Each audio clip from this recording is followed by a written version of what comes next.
আজকে আলোচ্য বিষয় হাজিরা শেষ দ্বিতীয় মাসিক পরীক্ষা খাতা বিতরণ করা হবে না। মাসিক পরীক্ষায় যেটা আগে বলা হয়েছে, তিনটা মাসিক পরীক্ষা নেওয়া হয়, এই খাতাগুলো দেওয়া হয় না। তিনটা মাসিক পরীক্ষার নাম্বার যোগ করে যারা এভারেজে প্লাস হয় ওদেরকে আবার পুরস্কার দেওয়া হয় আনুষ্ঠানিকভাবে। আজকে সাপ্তাহিক পরীক্ষা অনুষ্ঠিত হবে, ফি 20 টাকা। আজকের আলোচনার বিষয় হচ্ছে অধ্যায় বর্গের জ ইন্টারনেট নিয়ে। পড়া দেওয়া আছে হচ্ছে অধ্যায় ঝ শূন্যস্থান পূরণ করো 1 থেকে 23 পর্যন্ত ও বিভিন্ন সালের বোর্ড প্রশ্ন ও উত্তর নিম্নরূপ 1 থেকে 30। আর পড়া দেওয়া হবে বিভিন্ন সালের বোর্ড প্রশ্ন ও উত্তর নিম্নরূপ 31 থেকে 72 পর্যন্ত।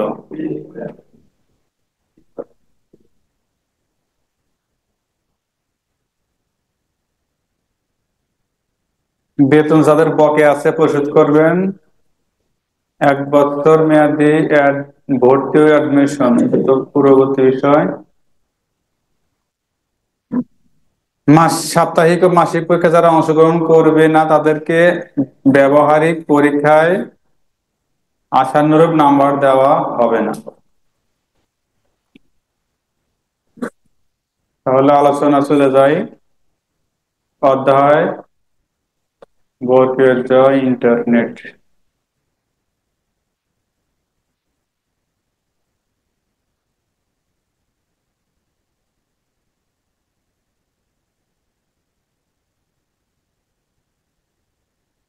কত নম্বর পেজ? আরো উপরে।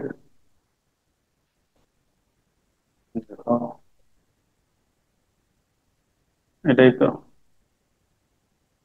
তার মানে আলোচনার বিষয় আজকে শেষ।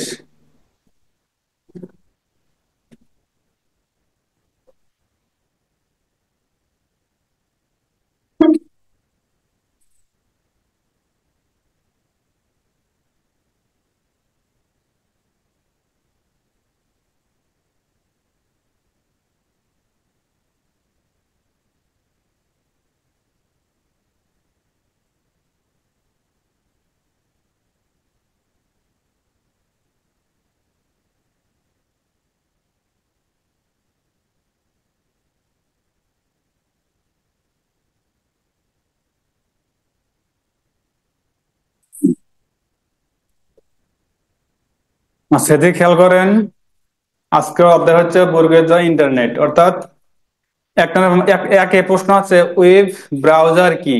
আসলে ব্রাউজার কি, এটা কি কারো এ বিষয়ে কি মানে বুঝতে সমস্যা আছে? ব্রাউজারটি আর কি, ব্রাউজারটা কি বা এর কাজটা কি, কি বলতে পারবে? নেটের যখন কাজ করা প্রয়োজন হয়, অর্থাৎ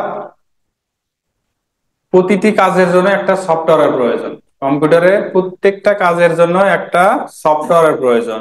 ঠিক তেমনি ইন্টারনেটে কাজ করতে গেলে একটা সফটওয়্যারের প্রয়োজন। সেই সফটওয়্যারের নাম হচ্ছে ব্রাউজার।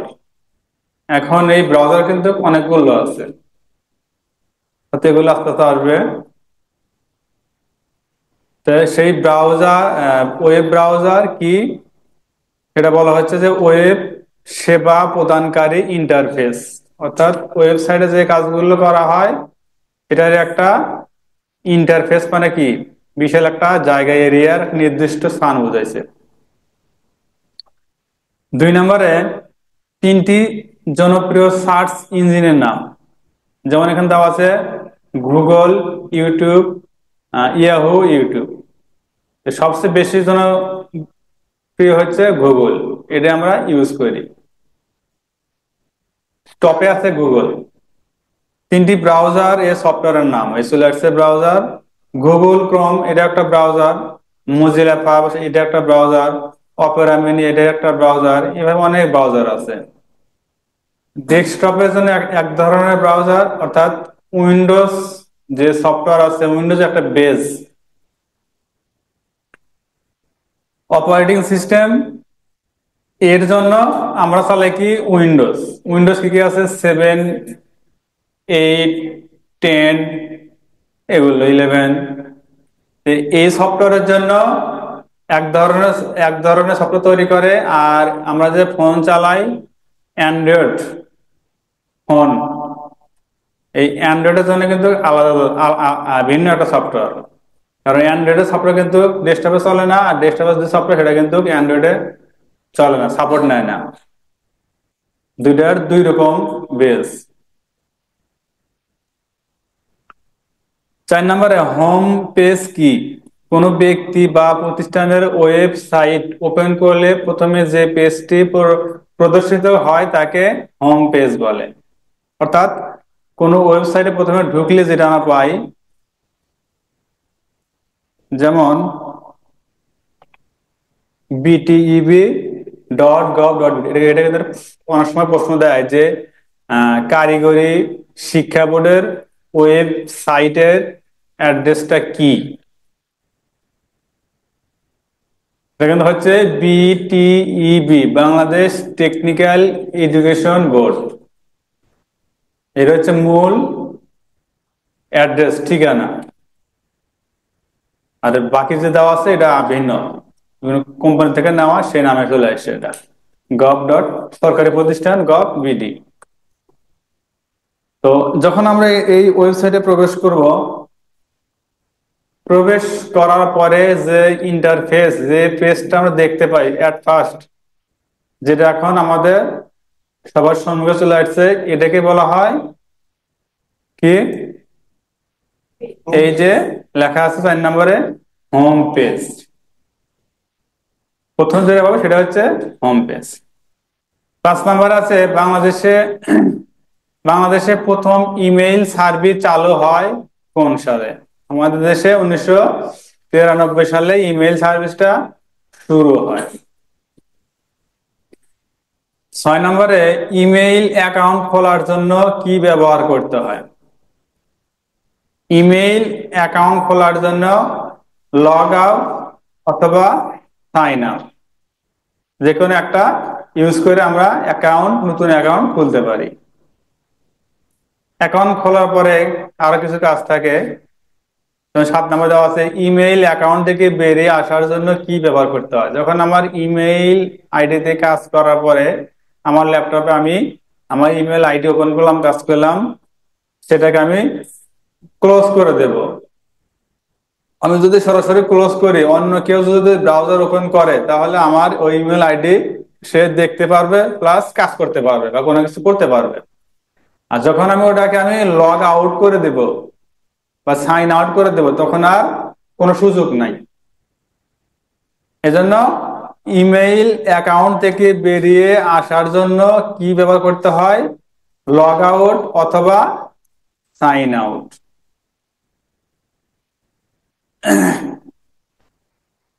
ইমেইল অ্যাকাউন্ট ঢোকার জন্য কি ব্যবহার করতে হয়? আবার যখন বের হয়ে আবার প্রবেশ করবো, সেক্ষেত্রে লগ ইন অথবা সাইন ইন। 9 নম্বরে ইমেইলের বিভিন্ন অংশের পরিচিতি কি?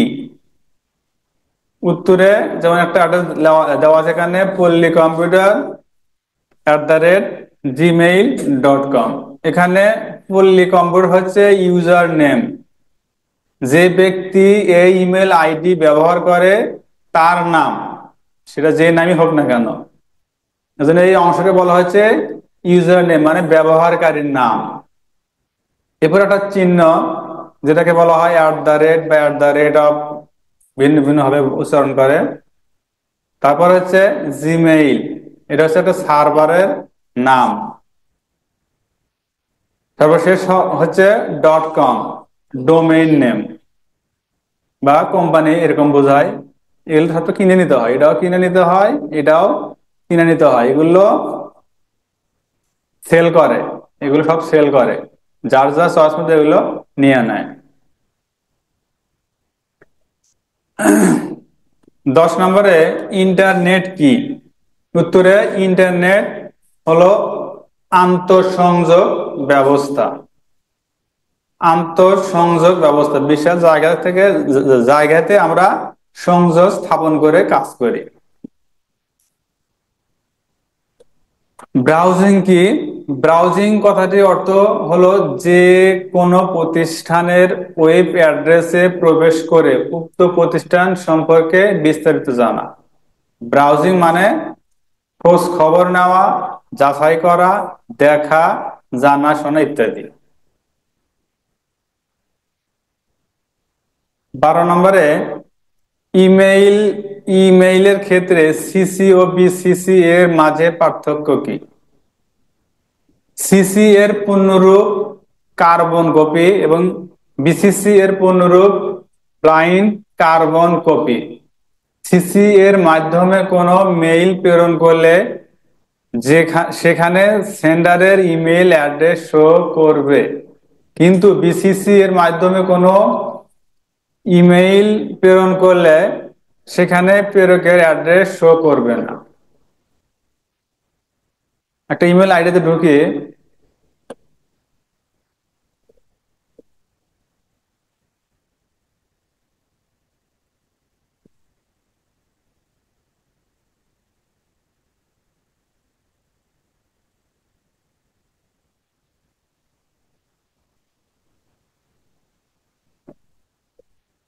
লেখা আছে বাম পাশে কোনায় যে কম্পোজ। কম্পোজে ফোনে যে এরকম এখানে একই সিস্টেম। কম্পোজে ক্লিক করলে এই একটা ডায়লগ বক্স, একটা অপশন চলে আসে। এখানে প্রথমে লেখা আছে কি টু। টু বলতে কি বোঝায়? যাকে আমি কোনো কিছু পাঠাবো। তো যেটাই পাঠাই না কেন, এই একটা পেজ আছে, এখানে কম্পোজ করা যায়, লেখা যায় অনেক কিছু, বাংলা ইংরেজি সবকিছুই। তো এটা হচ্ছে সাবজেক্ট, এটা হচ্ছে টু, যার কাছে পাঠাবো তার ইমেল অ্যাড্রেস। এখানে একটা অ্যাড্রেসে বেশি লেখা যাবে না। তো আমি যে চিঠিটা প্রেরণ করব সেটা আমি 20 জন ব্যক্তির কাছে পাঠাবো, তাহলে তো আমাকে অবশ্যই 20টা ইমেল অ্যাড্রেস লেখার মতন অপশন আবার থাকতে হবে। তো সেটা হচ্ছে যে এই টু তে একটা আমাকে লিখবো, লেখার পরে যে ডানের পাশে লেখা আছে না সিসি বিসিসি, এখন আমি যদি সিসি ক্লিক করি সিসি অপশনে চলে আসবে। তো যদি বিসিসি ক্লিক করি বিসিসিও চলে আসবে। এখন বিষয় হলো এখানে তো আমি একটা অ্যাড্রেস লিখছি, বাকি আরো 19টা অ্যাড্রেস এখানে লিখবো। প্রতিটি অ্যাড্রেসের পরে একটা করে কমা বসবে। যেমন এই একটা অ্যাড্রেস আমি লিখলাম, এটা আমার অ্যাড্রেস, এর আগে কাজ করা হয় এজন্য চলে আসে। আর কিছু অ্যাড্রেস লিখবো।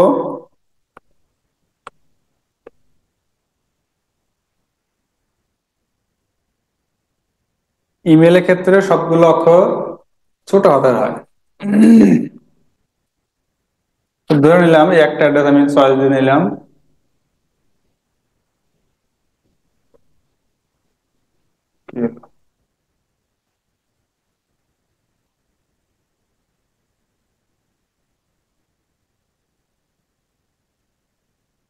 এইগুলো অ্যাড্রেস আমি আগে ইউজ করছি বিধায় এই যে পিতে পিতে চলে আসছে। যখন আমি নিউ অ্যাড্রেস লিখবো তখন কিন্তু অবশ্যই অবশ্যই কমা দিতে হবে। কমা দিলে এরকম একটা স্টেপ তৈরি হবে। এইভাবে কাজ করার পরে কোথায় লিখলো? ঠিকই ঠিকই তো ছিল।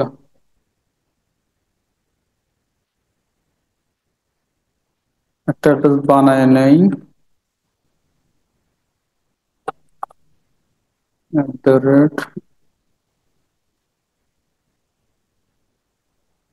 এরপরে কমা দিলাম। কমা দিয়ে এইভাবে চাইলে আরো 20টা 30টা 40টা বা 10টা যে কটা প্রয়োজন কমা দিয়ে লিখতে হবে। লেখার পরে এখানে আমার এই যে এটার পরে মোর মানে কি, টু মোর মানে দুটো অ্যাড্রেস আমার লেখা আছে এখানে, টু মোর। তিনটা হলে থ্রি মোর দেখাবে। সাবজেক্ট করে আমি যা লিখবো, মানে আমি পাঠাইছি আমার নাম লিখবো, বা কি পাঠাইছে সেটাই লিখবো। এখানে কিছু ফরওয়ার্ডিং দিব। এখান থেকে অ্যাটাচ ফাইল ক্লিক করার পর আমার কম্পিউটারে যে সকল ফাইল আছে যেটা আমি প্রেরণ করতে চাই, এর এমন কোন ফাইল রাখছি সেটা আমি এখানে অ্যাটাচ করবো, এটা আমি অ্যাটাচ করে দিয়ে দিলাম, অ্যাটাচ হচ্ছে। এখন বিষয় হলো আমি এখানে কি কি ইউজ করছিলাম, সিসি, এটাও দিয়ে দেই।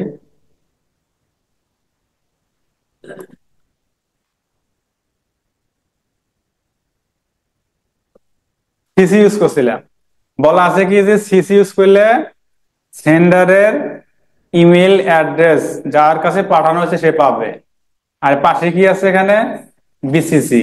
এখন এইগুলো ইমেল অ্যাড্রেস যদি আমি সিসিতে না লিখে যদি শুধু বিসিসি ইউজ করি, তাহলে কি হবে, আমি যে পাঠাইছি আমার অ্যাড্রেস তো পাবেই না। যদি আরো 5 জনের কাছে পাঠাইছি, ওই 5 জন একে অপরকেও দেখতে পারবে না, বুঝতেই পারবে না যে কে পাঠাইছে। মানে এক ধরনের একটা শত্রুতা ভাব, যে আমি পাঠাই দিছি কোনো খারাপ কোনো কিছু, অথচ আমি ধরা ছোঁয়ার বাইরে। আর যখন আমি সিসি ইউজ করব, তখন কি হবে, আমি যে পাঠাইছি আমাকে তো পাবেই, প্লাস কয়জন ব্যক্তির কাছে পাঠানো হয়েছে, সাপোজ 20 জনের কাছে পাঠাইছি, 20 জনই একে অপরকে বুঝতে পারবে। এই হচ্ছে সিসি আর বিসিসির উপকার আর অপকার। আমরা তো সবসময় সিসি ইউজ করি, টু আর সিসি ইউজ করি, বিসিসি ইউজ করি না, কারণ এরকম প্রয়োজন হয় না। তবে জানা প্রয়োজন যে সিসির কাজ কি আর বিসিসির কাজ কি, এগুলো প্রশ্নে থাকে যে বিসিসি ইমেলের ক্ষেত্রে বিসিসির কাজটা কি। কাজটা হলো যেটা বললাম, যে বিসিসি ইউজ করলে সেন্ডারের কোন ডাটা তাদের কাছে প্রেরণ করা হয়েছে প্রাপকরা পায়ও না, বোঝেও না। আর সিসি ইউজ করলে পারে সবাই, প্রত্যেকটা ব্যক্তি বুঝতে পারবে যে অমুক পাঠাইছে, অমুক অমুক ইমেইলটা পাইছে। এসে সিসি এবং বিসিসি এর ভিতরে পার্থক্য। না বোঝা গেছে কি, না বুঝতে সমস্যা? সিসি আর বিসি, আবার বলি, সিসি কিন্তু সিসিতে একাধিক ইমেইল অ্যাড্রেস ব্যবহার করলে প্রত্যেকেই একে অপরের সকল ডাটাগুলো দেখতে পারবে যা পাঠাইছে। আর বিসিসি ইউজ করলে কিন্তু কেউ কাউকে বুঝতে পারবে না, আমাকে যে একটা ইমেল পাঠানো হয়েছে কে পাঠাইছে আমি বুঝতে পারবো না, প্লাস আরো যদি কাউকে পাঠায় থাকে সেটাও বোঝার কোনো উপায় নাই। কিন্তু যখন সিসি ব্যবহার করবে তখন যে পাঠাচ্ছে তাকে পাবে, 5 জনের দেওয়া হয়েছে 5 জনের ইমেল আইডি শো করবে, মানে 5 জনকেই বোঝা যাবে। এ হচ্ছে সিসি বিসিসি এর ভিতরে পার্থক্য। এরপরে হচ্ছে 14 নম্বরে এইচটিটিপি কি।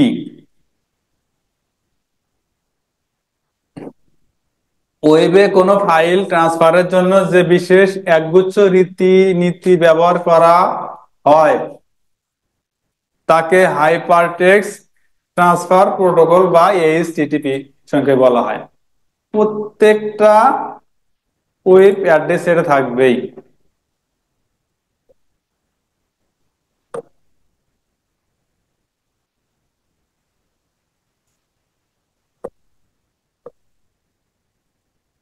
এই চলে আসছে, আমি কিন্তু এগুলো লিখি নাই যে এইচটিটিপি।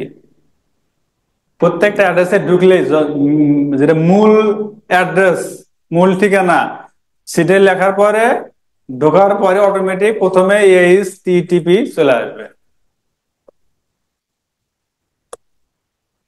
হোম পেজ কি, কোন ব্যক্তি বা প্রতিষ্ঠানের নিজস্ব ওয়েব পেজকে তার হোম পেজ বলা হয়। 16 নম্বরে এইচটিএমএল কি, হাইপারটেক্সট মার্কআপ ল্যাঙ্গুয়েজ এর সংক্ষিপ্ত রূপই হচ্ছে এইচটিএমএল।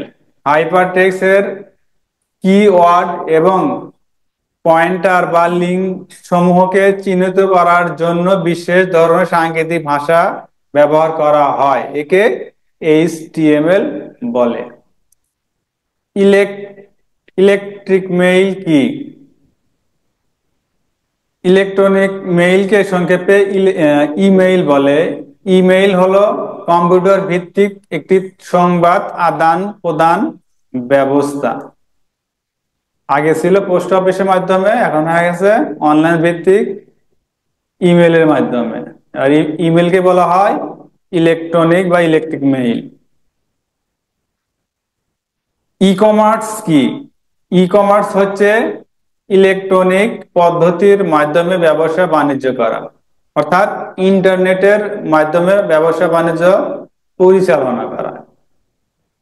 যারা অনলাইন ভিত্তিক বিভিন্ন ধরনের বিজনেস করে, এখান থেকে আয় করে, এটা হচ্ছে ই কমার্স। কম্পিউটার নেটওয়ার্ক কাকে বলে? আন্তঃসংযোগ বিশিষ্ট দুই বা ততোধিক কম্পিউটারকে যখন একটি ডাটা কমিউনিকেশন ব্যবস্থা নিয়ে আসা হয় তখন তাকে কম্পিউটার নেটওয়ার্ক বলে। তথ্য প্রযুক্তি আদান প্রদান বলতে কি বোঝায়? তথ্য আদান প্রদান করার জন্য যে প্রযুক্তি ব্যবহার করা হয় তাকেই তথ্য প্রযুক্তি বলে। এই হচ্ছে আলোচনার বিষয়।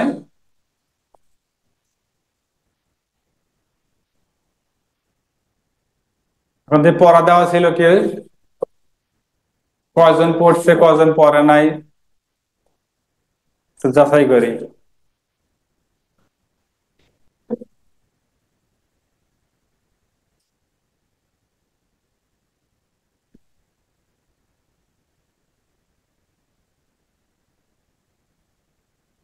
শূন্যস্থান পূরণ করে 1 থেকে 23 পর্যন্ত।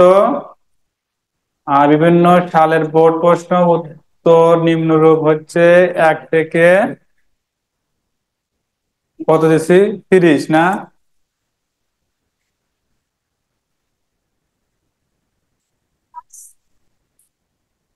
কি পারে না? কোনগুলো?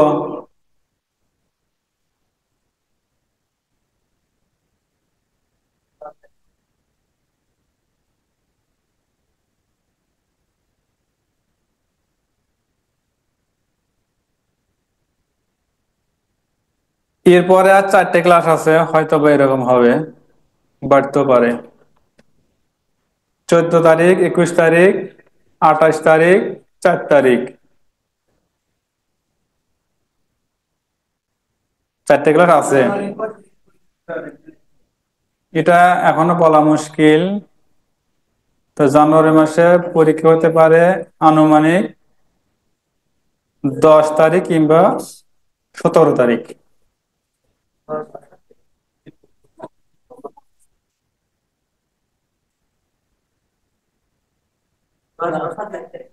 হুম।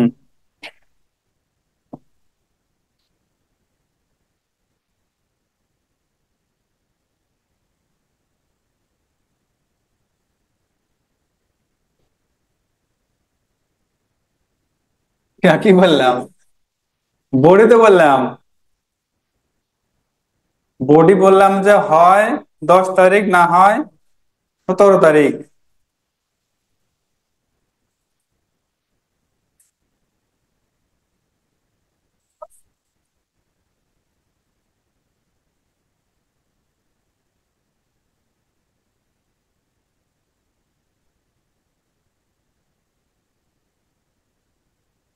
হয় 10 না 17, দুটো একটা হবে।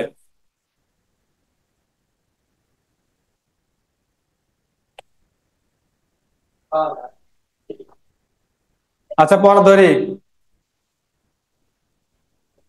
সব সিট বন্ধ, শূন্যস্থান ধরবো, যেগুলো পূর্ণ আছে সেগুলো ধরবো সব।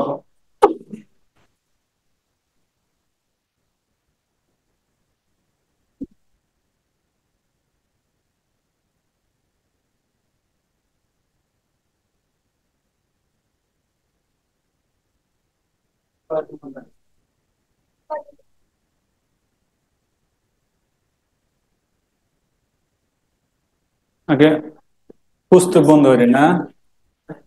No.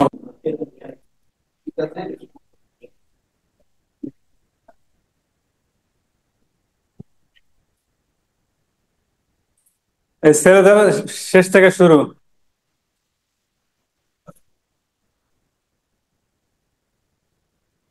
বোর্ড প্রশ্ন।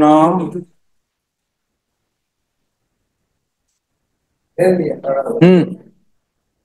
সব তো পড়ছে না? আসিয়ার মাত্র 1 মাস পরে পরীক্ষা।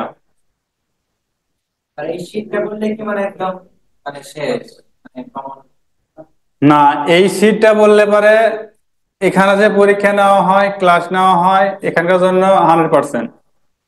আর বোর্ড যে পরীক্ষা নেওয়া হয় তার জন্য আলাদা বই, বোর্ড বই আছে, বোর্ডই বের করছে বাজেট।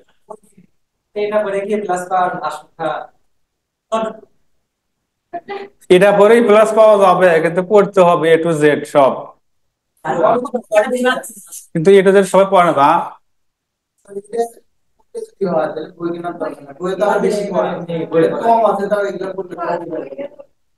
কিন্তু এর বাইরেও তো অনেক প্রশ্ন দেয়, যেটা যেটা বোর্ড থেকে, বোর্ডের ওই বই থেকে একটা প্রশ্ন করে। তবে এটা বলে তাও মিনিমাম প্রশ্ন 70% 80% কমন থাকে, বেশিও থাকে মাঝে মাঝে, বেশিও থাকে।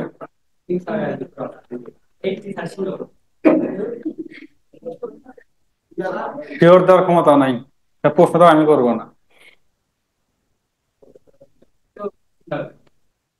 পরীক্ষা হবে সিরাজগঞ্জ কালীবাড়িতে TSC, technical school and college, যেটাকে সবাই বলে ভোকেশনাল নাম চেনে। ঠিক আছে, ওখানে ওরা তো একটা পলিটেকনিক, ওখানে তো ক্লাস 6 থেকে শুরু করে 10, BM, আবার আছে BM, BMT, BM আর কি জানি আছে, দুটা সাইড আছে ওদের। অর্থাৎ ইন্টারে ভর্তি হলে তিন তিন বছর পড়া যায়, এই কোর্সটাও ওখানে আছে। আবার ইন্টারে 2 বছর আছে, আবার আছে লেখা ডিপ্লোমা 4 বছরের।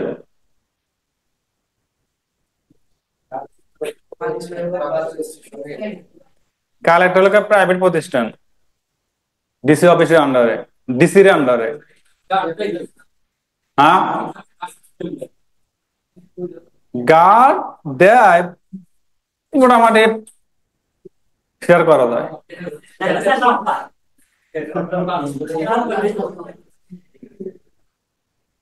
আচ্ছা ঠিক আছে, কত কম বলে পড়াটা শেষ করে দেই। প্রশ্ন হচ্ছে দুটি অপারেটিং সিস্টেমের নাম, অপারেটিং সিস্টেমের নাম।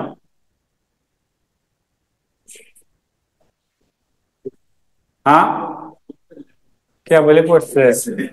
আবার ধরছিও নাম্বার,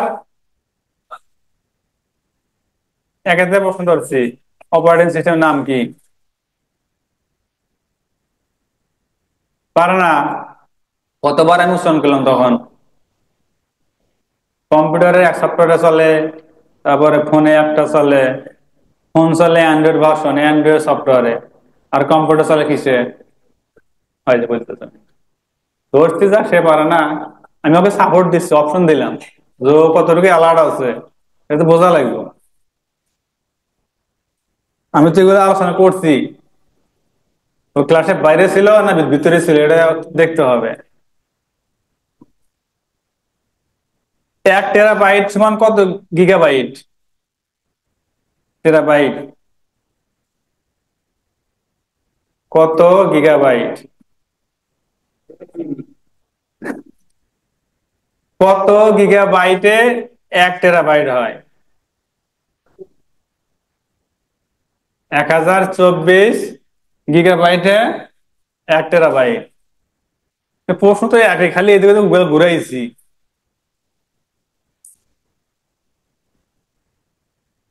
যা একটা ধরি, WWW এর পূর্ণরূপ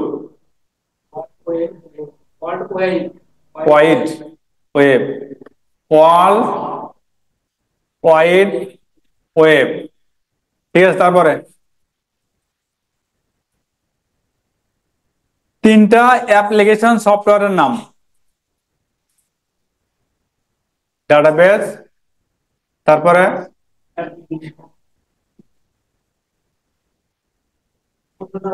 মানে বলছে যে তিনটা অ্যাপ্লিকেশন সফটওয়্যারের নাম। আচ্ছা, একটা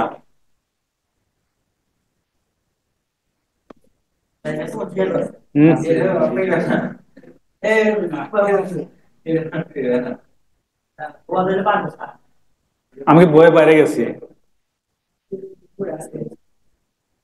মনে নাই? প্রতিদিনই কাজ করতেছো তো। এমএস ওয়ার্ড কাজ করে নাই, এক্সেল কাজ করে নাই, পাওয়ার পয়েন্ট কাজ করে নাই, তাহলে যে অ্যাক্সেস সেই ডাটাবেস, সেই জন্য বলছে যে ঠিক আছে 1 নম্বর। এরপর তো আরো বলতে হবে। এমএস ওয়ার্ড এক কথায় বলা যায় যে অপারেটিং সিস্টেম চালু করার পরে আমাদের কাজ করার জন্য যেগুলো সফটওয়্যার সেট আপ দেয়, এই প্রত্যেকটা সফটওয়্যার হচ্ছে অ্যাপ্লিকেশন সফটওয়্যার। এখন অপারেটিং সিস্টেমের মধ্যে কি আমরা চালাই? উইন্ডোজ চালাই। আর উইন্ডোজ সেট আপ দেওয়ার পরে আমরা টাইপিং কাজ করি, করি না? তো এটা একটা অ্যাপ্লিকেশন সফটওয়্যার। এমএস ওয়ার্ডে কাজ করি, যেটা ওয়ার্ড প্রসেসিং প্রোগ্রাম বলা হয়, word processing program, MS Word. এটা একটা অ্যাপ্লিকেশন সফটওয়্যার। এভাবে লিখলেই হবে, MS Word, Excel, PowerPoint, Excel সবগুলো হচ্ছে অ্যাপ্লিকেশন সফটওয়্যার। খেয়াল থাকবে কি? হুম। তারপরে পড়ছে? বুঝতে কিন্তু পড়ছে কিনা শেখার প্রয়োজন। যেগুলো পড়া দিছিলাম এগুলোর ভিতরে পড়া হয়েছে কিনা? এখন পড়ছে? শীত নিচে কবে? শীত কবে নিচে?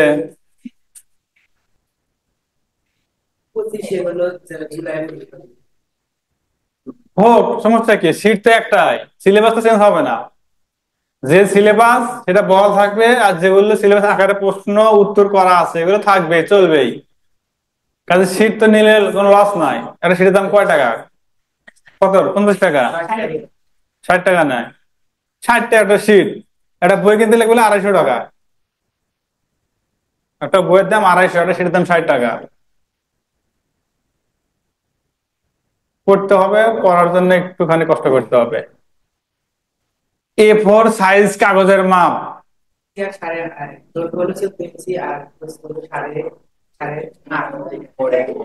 A4 হাইট হলো, আর ওয়াইড হলো,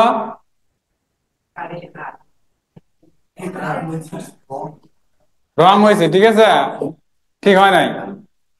A4 এর মাপ হলো 11.69, আর এটা হচ্ছে 8.27। ঠিক আছে, এটা হচ্ছে A4। আর এইটা হচ্ছে লিগাল। ঠিক আছে, এটা লিগাল বড় সাইজ। আরেকটা কি আছে? A4, sorry, letter. এটা হচ্ছে 11, আর হচ্ছে 8.5, 8.5 ইঞ্চি। এগুলো প্রশ্ন থাকবেই এখান থেকে, প্রায় একটা থাকবেই কমন, মিস নাই। তারপরে যে মেমোরি পরিধি এখানে থাকবে, এক্সটেনশন থাকবেই। কিছু কিছু বিষয় আছে, ইনপুট আউটপুট মাস্ট বি, এগুলো হেরা যাওয়ার কোনো সুযোগ নাই।